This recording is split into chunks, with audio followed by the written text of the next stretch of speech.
discuss Sophocles' Oedipus the King and how it relates to the Aristotelian guidelines for a tragedy.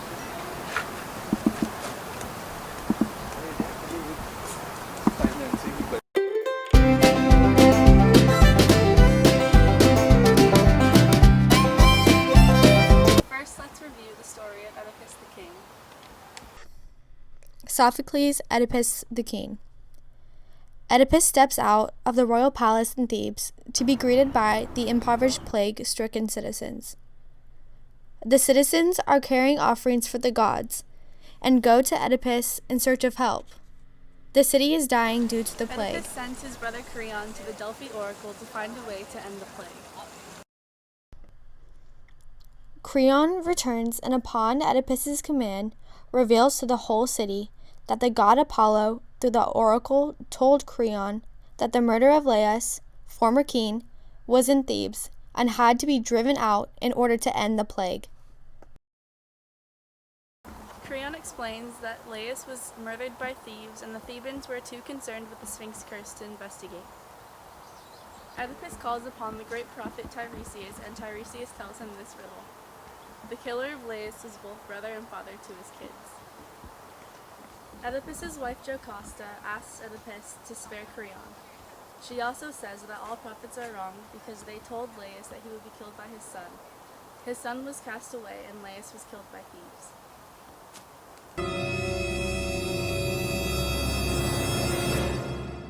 The story sounds familiar to Oedipus, so he asks to hear more.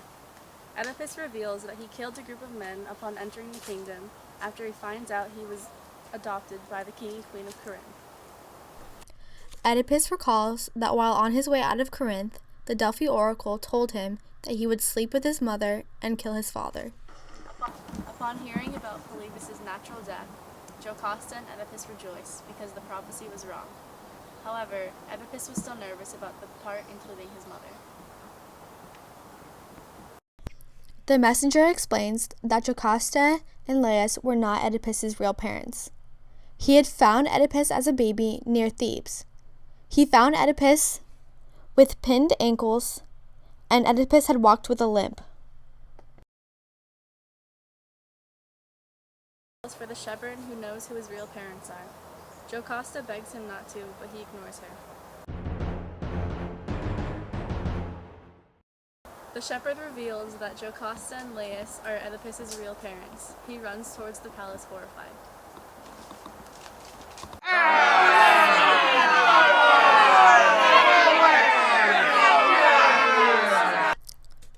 When he returns to the palace, he finds Jocasta dead. She had committed suicide. He then takes the gold pins of her robe and stabs his eyes out. He exits the palace bloody and blind, claiming that Apollo had ordained his destiny. Oedipus wishes to be exiled from the kingdom, and Creon agrees as long as it is ordained by the gods. Oedipus says his 2 sons will be okay because they are men, but that his 2 daughters will be rejected from society because they are offsprings of incest. All exit, and the chorus enters saying, Oedipus the Great has fallen. So all life is miserable, and only death can bring peace. And so ends the tragic tale of Oedipus the King.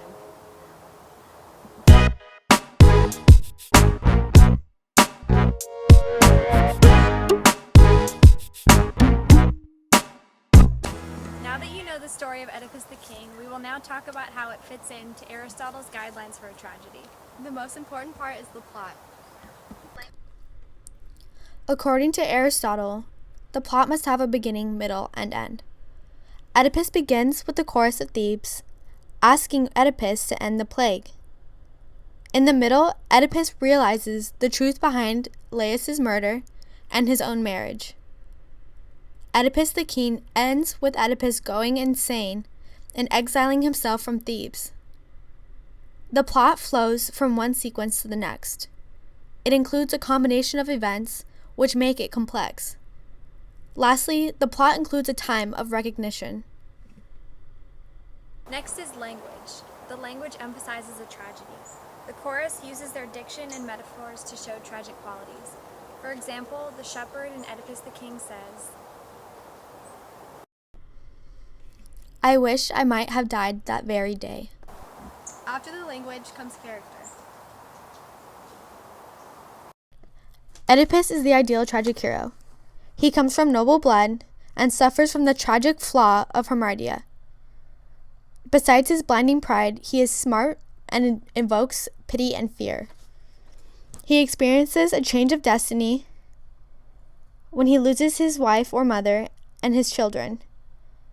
Oedipus goes from ignorance to knowledge and is no longer blind to the truth at the end. Oedipus gouging his eyes out demonstrates the importance of nobility and the tragic hero. The next guideline has to do with melody. The rhyme scheme gives Oedipus the King a poetic sound. Different rhetorical devices are used according to who is speaking. For example, the chorus is of different meter and rhythm. It is more melodious than the spoken words. Another guideline is spectacle. A tragedy, according to Aristotle, should be told through dramatic performance on a stage rather than being told by a narrator.